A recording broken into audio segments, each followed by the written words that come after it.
ang hawak din. Hanggang yun ang buhay ng anak. Instead, sabi ng Bible, turuan mo ang iyong anak ng Biblia nung ikaw ay nakaupo sa bahay mo, kung ikaw ay naglalakad, at ikaw ay nakahiga, at kung ikaw ay babangon.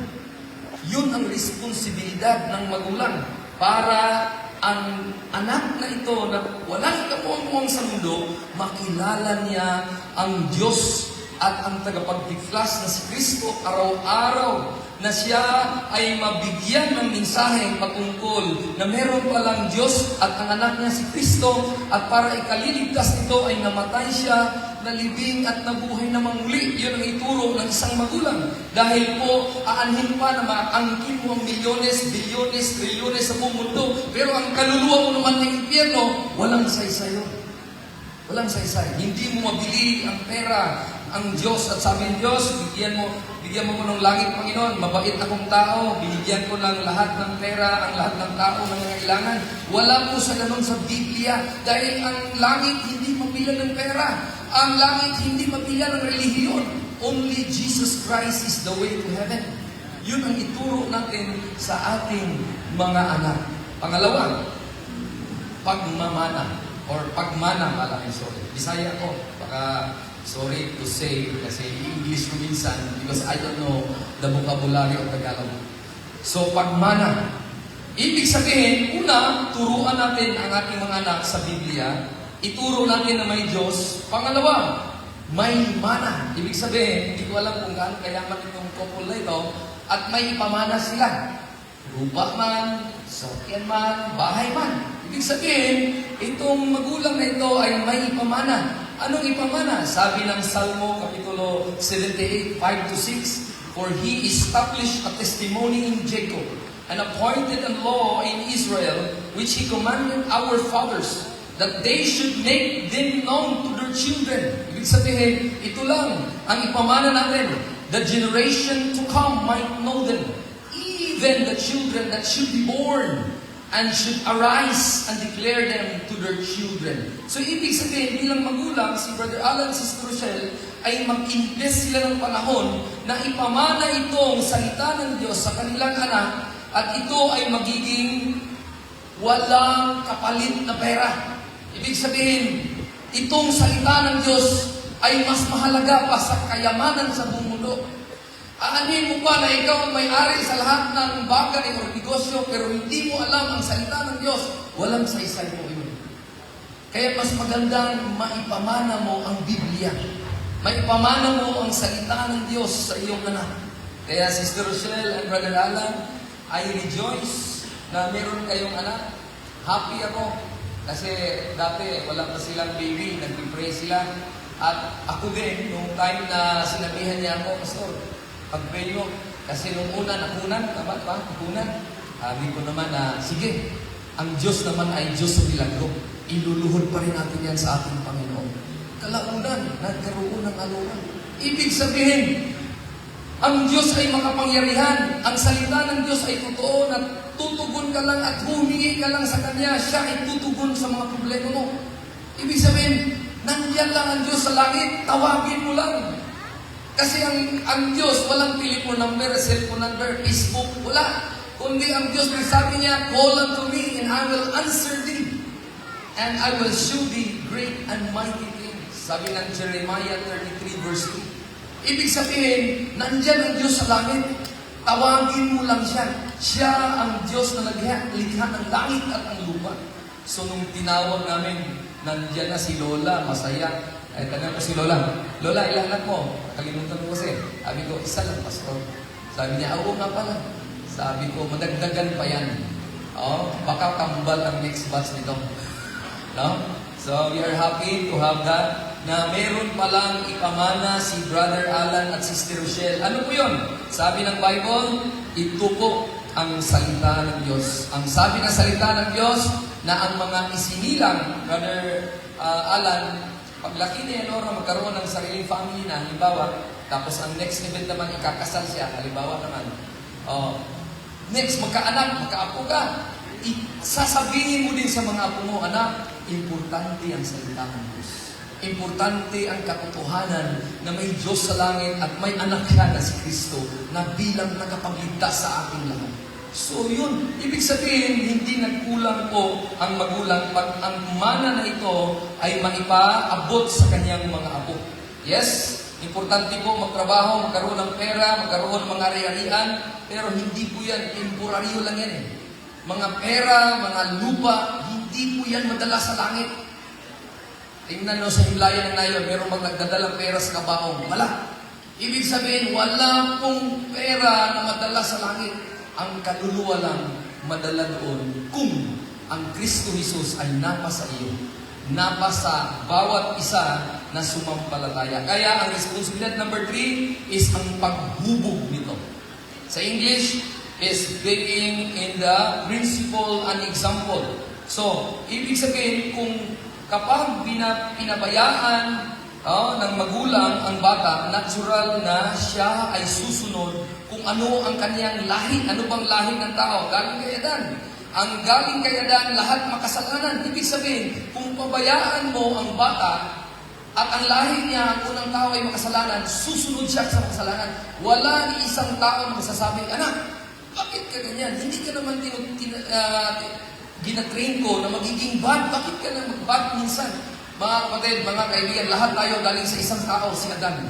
Lahat siya makasalanan tayo galing kay Adan. Ibig sabihin, lahat tayo ay may responsibilidad na ipaulit-ulit sa ating mga anak, hubugin natin na ikaw man anak ay makasalanan, ikaw man ay galing kay Adan, at hindi mo mapigilan na susundin mo ang iyong lahi na si Adan, yung kanyang pagkagiging laman. Susundin niya ang kalayawan, susundin niya ang mga kasamaan, susundin niya bagay. Bakit? Galing tayo kay Adan eh. Hindi ba tayo galing sa unggoy? Ibig sabihin, ang bata kailangan i-train, hubugin mo. Kailangan mo ng palo. Sino sa inyo ang napalo na sa bata pa? Tayong lahat. Hindi ko alam kung mga magulang ngayon gumagamit pa ba ng palo. So, kailangan mo ng palo, the rod of correction, train up a child in the way he should go. And when he is old, he will not depart from it. Foolishness is bound in the heart of a child, but the rod of correction shall drive it away from him. Ibig sabihin, kailangan hubugin ng anak sa pamamagitan ng training, sa pagpalo. No? Kasi one day, ang anak mo na isang malambot pa, na kaya pang baluktutin, ay kaya mong pa-straight ang kanyang mga gawa. Pero kung malaki na yan, kung hindi mo napalo pag bata pa, ikaw ang paluin ama at ina. Ang batang hindi napalo sa simula ng bata pa, paglaki na mamalo ng ama at ina. Kaya let us dedicate this according to the Bible, that very important ang training ng bata na ito. Kasi Alora. And I know Brother Alan will follow the Bible, and Sister Rochelle, they will give them importance kung ano ba ang kahalagahan ng pagpalo at pag-train sa anak at pagbibigay po ng guidelines. Kasi marami po sa Bible na tinuring na hinirang na bata pa lang, pero tinuring na siya ng good example. Isa na yung si Timothy, at isa na po itong may bata dito na ang pangalan ay si Samuel. Nung bata pa siya, nag-assist na siya sa Biblia, in-assist na niya ang mga dating mga propeta. Sabi niya, 1 Samuel 2:18, Samuel ministered before the Lord, being a child. Bata pa lang, marunong na magbasa ng Bible, si Samuel. Bata pa lang, marunong na siya tumulong sa mga patungkol sa Panginoon. Ibig sabihin, hubugin natin habang bata pa. Number 1, pagtuturo. Number 2, pamana. Number 3 is paghubog or pag-train. Last but not the least, mga kaibigan, mga kapatid, and the parent is pagtitiwala. Lahat na yun, letter P. Letter P na yun. Number 1, pagtuturo. Pagkaroon ng pamana. Then, pangatlo is paghubog, pag-train. Pang-apat is pagtitiwala. Darating ang panahon na si Alora ay lalaki. At ngayong araw na ito, hindi pa naman niya hindi ko alam kung sino nag-video or nag-record or whoever, pwede niyang ipa-ulit-ulit na, anak, may nag-share ng Bible during your first birthday. At ito ang mungkahi ng preacher. Ang mungkahi ng preacher na darating ang panahon that you could decide what is good and evil. At pagkay isabi ni Sister Rochelle at Brother Alan yun, anak, bilang Christian parent, sana maintindihan mo na kung ano ang aking tagapagligtas o kung sino ang tagapagligtas ko na ganun din ikaw. So yun ang ating goal. Gaya ng sinabi ko sa inyo kanina, si Timothy, ang lola niya si Lois, at saka ang mother niya ay si Eunice, na i-quote ko po ito sa 2 Timothy 1:5. Sabi ng Bible, when I call to remembrance the unfeigned faith that is in thee, which dwelt in thy grandmother Lois and thy mother Eunice, and I am persuaded that in thee also. Ibig sabihin, si Apostol Pablo nagsulat kay Timothy sa Biblia na, Timothy, confident ako, kampante ako, na kung ano ang paniwala ni lola mo, ano ang paniwala ni mama mo, ganun din ikaw. Ganun din ang wish at hangarin ni Sister Rochelle at ni Brother Alan, na kung ano at sino ang tagapagligtas nila, ay ganun din nawa ang hahawakan ni Alora. Kasi wala nang ibang tagapagligtas ang Bible. Sabi ng Bible, it is a faithful saying and worthy of all acceptation that Christ Jesus came into the world to save sinners. Lahat tayo ay makasalanan. At pumarito si Kristo para iligtas tayong makasalanan. At ayaw niya tayong mapahamak. God is not willing that any should perish, but that all should come to repentance. Gusto ng Diyos na tayo ay mapalangit. Ayaw niya tayong maimpyerno at mapahamak forever. Gusto ng Diyos na ma-enjoy natin na mayroon tayong Ama sa langit at ang langit mismo ang ating second home. Alam niyo po ba na upon enter into this country, Philippines, the entrance of this country is two. Birth or legal. Ibig sabihin, may brother-in-law ko na Amerikano. Gusto siyang magiging Pilipino. What he needs to do is to have a paper, a legal paper. An American wants to be a Filipino. Anong gagawin niya? Hindi birth, legal paper. Ganon, ibig sabihin, ang langit na bayan ay kailangan mo ng legal paper. Ano yon? This is, the Bible says, but as many as receive Him, to them give Him power to become the sons of God, even to them that believe on His name. Ibig sabihin, the legal paper for you to be the sons of God is to believe on Jesus Christ. Not your work, sabi ng Ephesians 2:8-9, not by works of righteousness, which we have done, but according to His mercy, He saved us. Ibig sabihin, ang sabi ng Bible, hindi tayo naligtas dahil sa ating kabaitan. Dahil Ephesians 2:8-9, for by grace are you saved through faith, and not of yourself.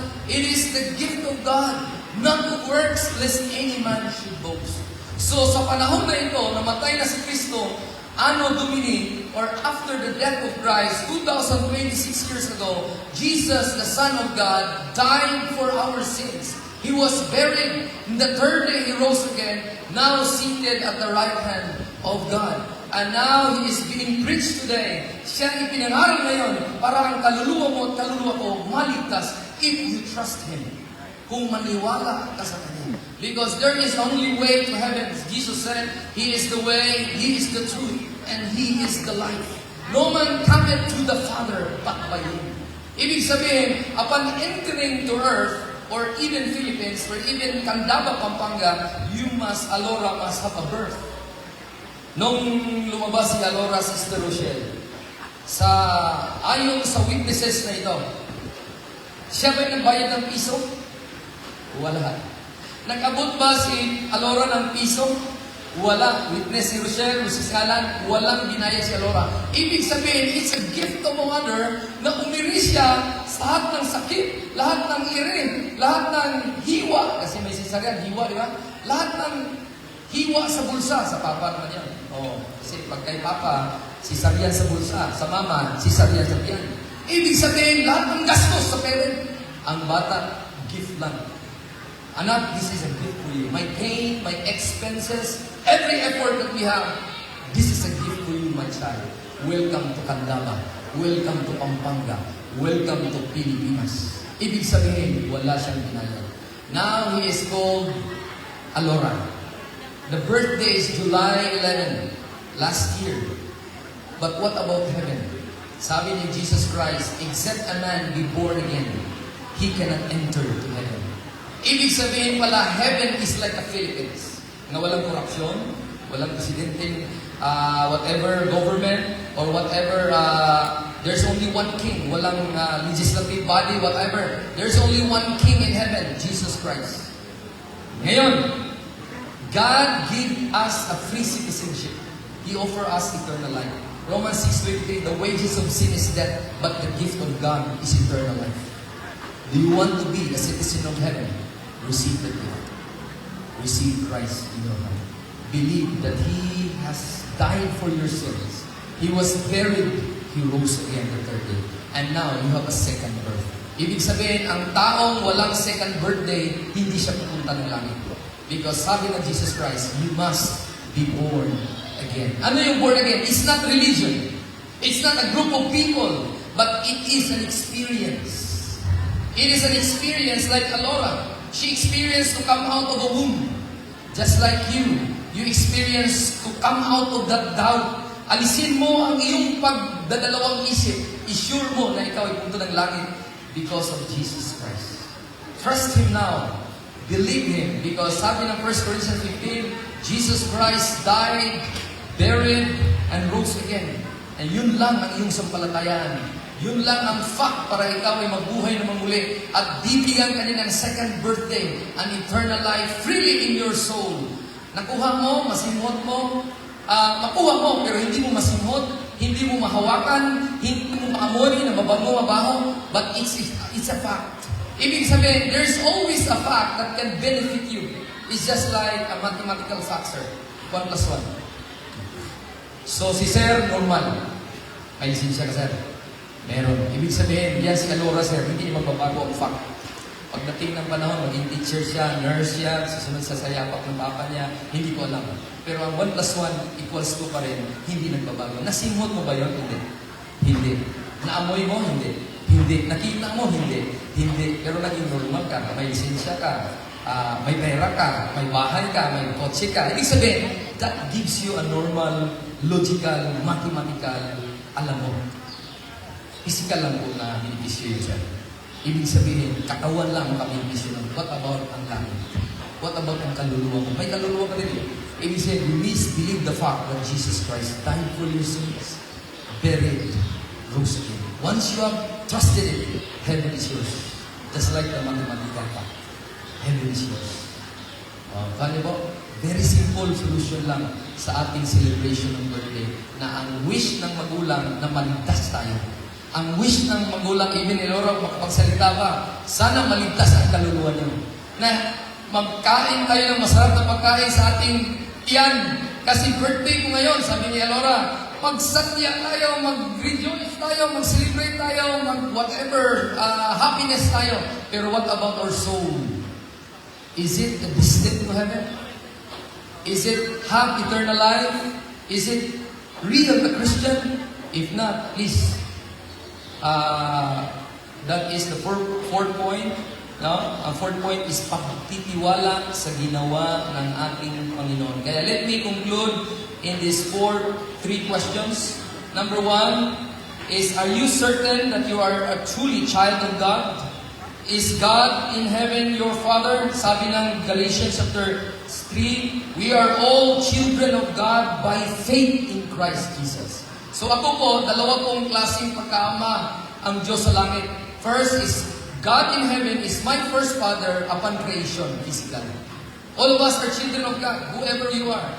Mayamat, mahirap, lahat tayo anak sa Panginoon. Pero sa physical creation. Pero what about your soul? Is He your Father? Is He your Father? Kaya sabi ng John 1:12, receive Him, believe Him. So, Father in heaven will be your Father. And the second question, are you still earning or giving effort to weigh para ang kaluluwa mapuntang langit? Gagawin mo ba? Or stop mo yung gawa mo at maniwala ka na lang? Ibig sabihin, pag ikaw ay maniwala lang, tatanggapin ka ng Panginoon bilang anak niya. Kasi sabi ng Romans 4 verse 5, but to him that worketh not, but believeth on him that justifieth the ungodly, his faith is counted for righteousness. So hindi sa gawa mo, ikaw ay maligtas, kundi sa pagtiwala mo kay Kristo. Ibig sabihin, Pastor, pag maniwala ako, langit na sa akin, opo, ano gagawin ko? Gagawin mo ang lahat para matuwa ang Ama mo sa langit. Let your light so shine before men, that they may see your good works and glorify your Father which is in heaven. Para may reward ka din. Ibig sabihin, para bang scholar, sir, na UP. Lahat ng, pag zero ka lahat, sir, ako ang magbayad. Pero isa lang ang wish ko, sana may honor. Okay mo? Upon entering UP, zero ang bayad. Just like heaven. Wala kang bayad. Faith lang. Pero sana man hindi mapahiya yung Father natin sa heaven. Sana pagdating ng panahon, ang good work natin sa lupa, hindi man makapagligtas ang good work, pero ang good work, Father, thank you for giving me a gift of eternal life. Pero Father, I did my best para hindi ka mapahiya sa akin. I preach Jesus Christ. I live as a Christian. Even I die as a Christian. Then one day, God will be your Lord. Ibig sabihin, ang good work, hindi bad. Kundi gagawin mo yon after you got saved. After you being a child of God. No? Hindi makapagligtas ang mabubuting gawa. Kundi gagawin mo mabubuting gawa after kang maligtas. After mo magsasabi, you have put your faith in the Lord Jesus Christ. So after putting your faith, nilagak mo na ang sampalataya mo sa Panginoong Hesus, gagawin mo ng lahat para matuwa ang Ama mo sa langit. Just like this. Alam ba ni Alora kung paano pangitiin si Mama? Actually, pag alam na niya, gagawin niya ang lahat para pangitiin ang Mama niya. Bakit po?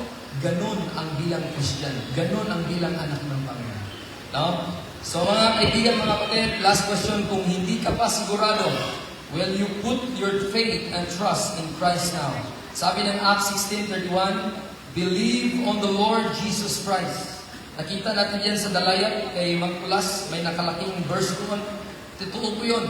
Believe on the Lord Jesus Christ and thou shalt be saved. At ang tawag sa iyo, ligtas. Ang si Kristo, tagapagligtas. At sana po, nakuha po ni Rosel at si Brother Alan na ang wish nyo na mag-preach ang gospel at lahat tayo ay mabigyan ng rejoicing na thank you Lord for giving me a life. First life, physical. I have a parent, I have a children, I have a friends, I have a neighbor. Everyone, thank you Lord. Salamat. Then pangalawa, thank you Lord for giving me eternal life.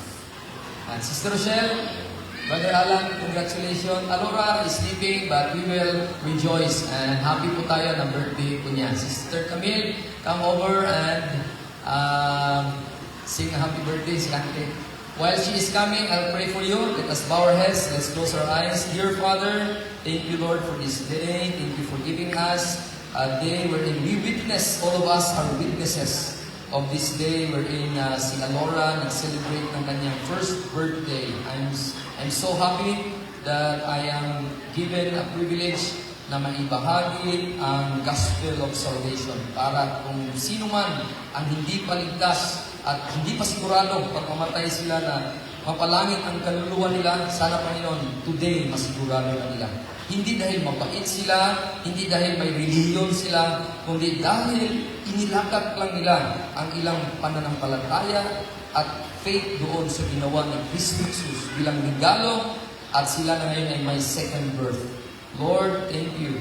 May you bless Alora. May you continue to use her life para mabigyan ka ng honor and glory at mabigyan po ng strength po si Rochelle, Brother Alan. Hindi po madali ang magpapalaki ng anak.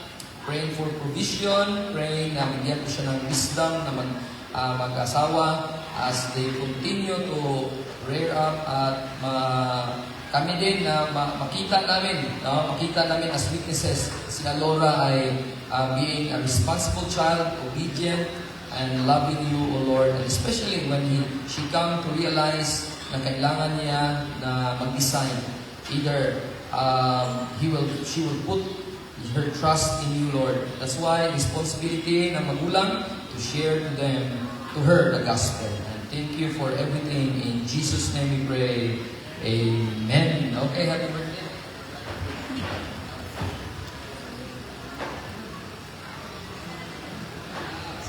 Okay, pagising na lang ni Alora, kantahin natin kasi mahirap din magpakanta na tulog.